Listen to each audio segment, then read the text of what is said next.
Do you find that it's true that more and more I meet people all the time, and it seems like the people that are really speaking closer to what I can see as truth are speaking from this central point? They're not speaking from left or right, up or down, and it's this walking on this razor's edge. It's a precarious place to be, because I know if I'm giving a talk or a presentation, that's where I try to hold myself, but I can tell the people listening try to pull me down to the right or the left. Right. They either try to pull me on their side or push me over to the other side. But there's a growing population that's understanding that even though linguistically, even right now, we might not have the ability to put words on what we're talking about, but there's a middle ground where we're not thinking so polarized anymore. Right. Yeah, well said. That's really it. And it's funny because there's another great book by Daniel Pink called Right Brain, A Whole New Mind, Right Brainers Will Rule the Future.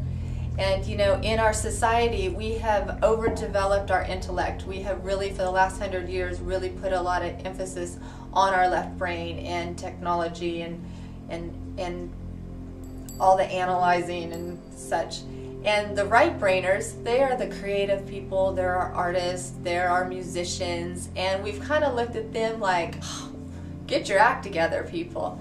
And for some people, for me, when I was a very, very left brain person, very detail oriented, not so much in the way of I needed scientific proof for stuff, but in details, and that was part of my job and who I was as a decorator, but always thinking about the future and looking in the past. And I kind of consider my left brain finally just imploded on myself. Said, forget it, lady, you're not in charge. And when my right brain opened up, my more psychic and intuitive, I was kind of airy-fairy there for a while, just floating around. And I see that with other people. It's a little like you need a balance. You can't be all right brain because you got to function in this world. We got to pay bills. We have to, you know, to do things in the human world. So we can't be all right brain, but we can't be all left. So it's that fine line of sitting center. Yeah, I like one of the sayings that came out of the Middle East, believe in Allah, but tie up your camel first. And it always reminds me that there are two aspects of life. Gurdjieff talks about this. Gurdjieff was a Eastern mystic from Russia. And he says, no matter how spiritual you are, the rent comes once a month. Right. And I can see that is predominantly the problem so much with alternative and spiritual people. They don't keep their feet on the ground. And this is where we're at today, because we need to put our feet on the ground, but we need to look up over the horizon further than we've ever seen before. And this is going to take a balance, and it's going to take a releasing from this polarized thinking. You know, we are so divided in our Congress right now, it's become dysfunctional. We can't even pass the simplest of laws. We have like thousands and thousands of pages for some little basic little law because of the polarized conflict within the House of Representatives and Congress. And that's what we're dealing with today, is all this polarized thinking. Yes, we really are. And you know, there's another great book that I recommend in my classes is Power versus Force by David Hawkins. And he talks about the map of consciousness and the vibrational frequency of enlightenment ranged from 700 to 1,000. And on the bottom frequency was shame, was vibrated at 20. And our average collective right now is about just over 200, which is courage. That's what our militaries are based on. And in order to hit the psychic level, or the point where you can see, you have to hit neutrality, which vibrated at 250. And that's what I teach my students. I'm like, you have to learn to be neutral. You're not going to be able to do a psychic reading or pick up the energy if you're not neutral. And so we need to get to a more neutral space on our planet about each other and about how our feelings towards each other, and realize that we're all the same.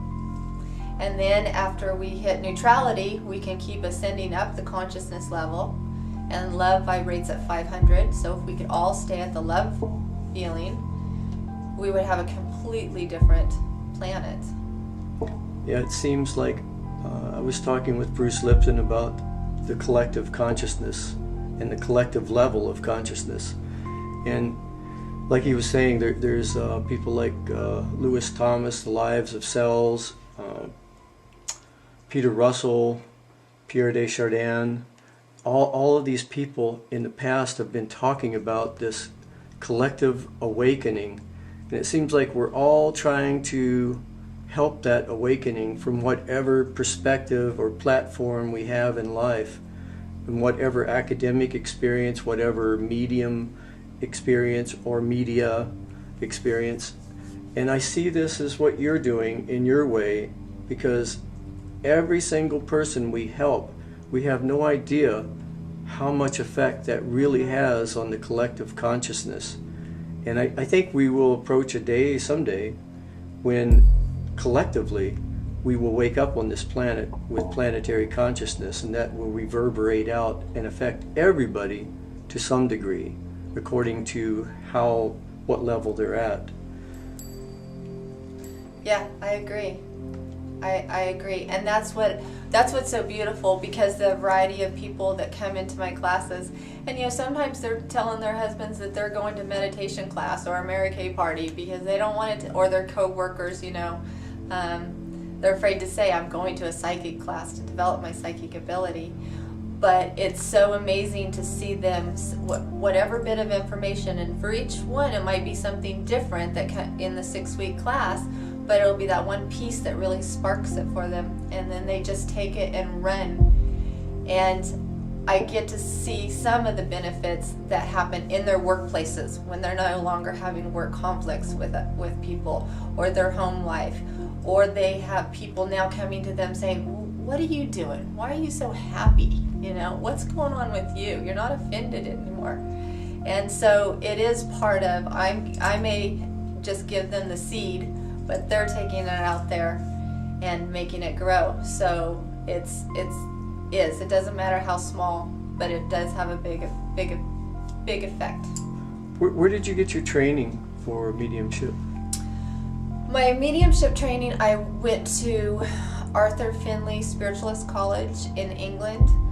It was recommended to me by mediums that said, if you want to learn mediumship, go to England. They've been doing it for a long time over there. It's more common. It was still pretty new when I went, in our culture anyway, and especially in California. And then I did some training with James Van Praagh and John Edwards here in the States.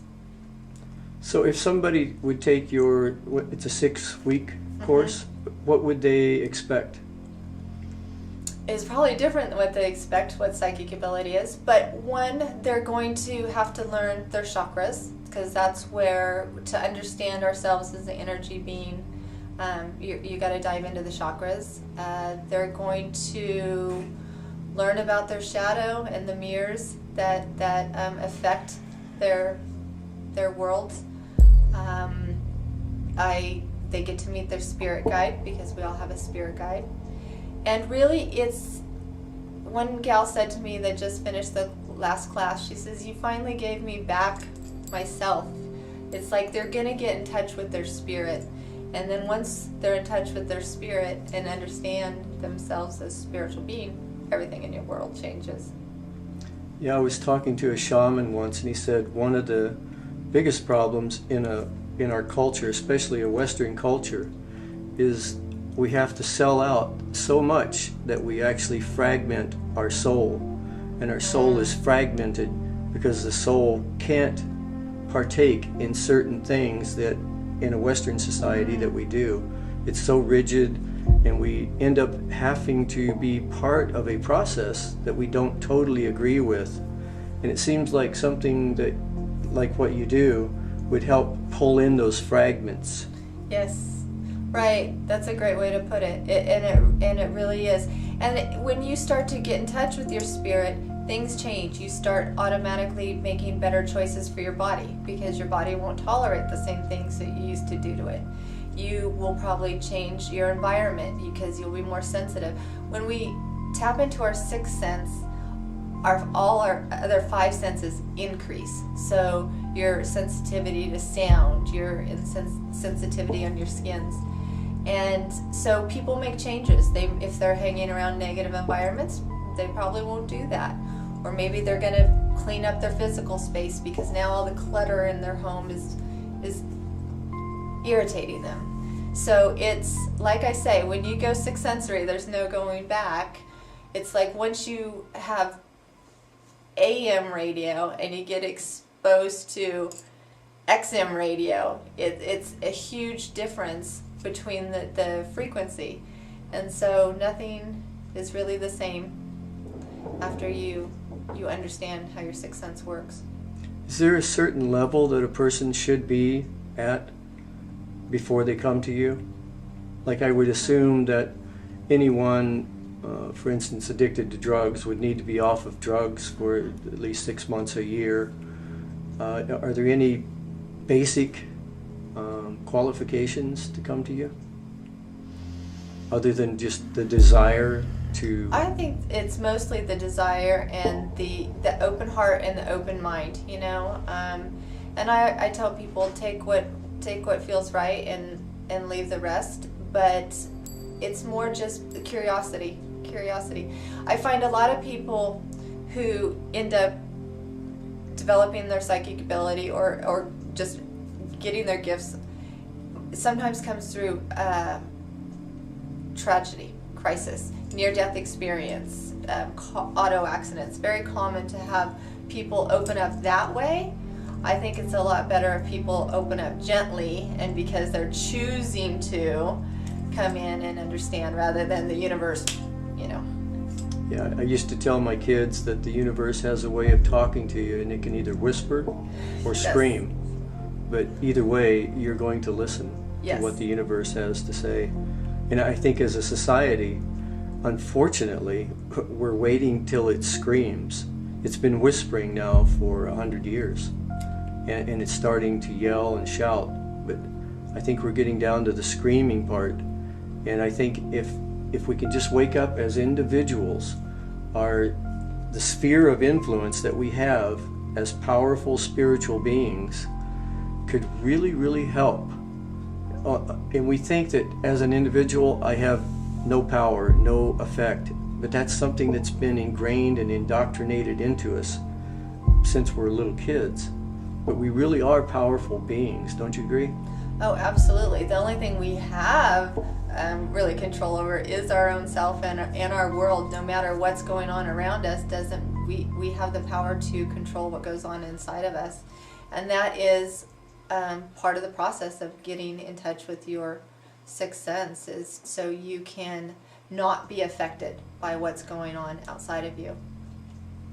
What's been one of your most interesting experiences dealing with somebody in a mediumship kind of a situation? My most interesting experience. Well, I do group mediumship on the first Mondays in the month, and I is where we do more like a John Edwards gallery style, when people come in and they may not know each other and they have a reading in the group experience. And watching how the healing effect can happen just by somebody experiencing somebody else's loss or connection. So to see how it benefits us in the group form.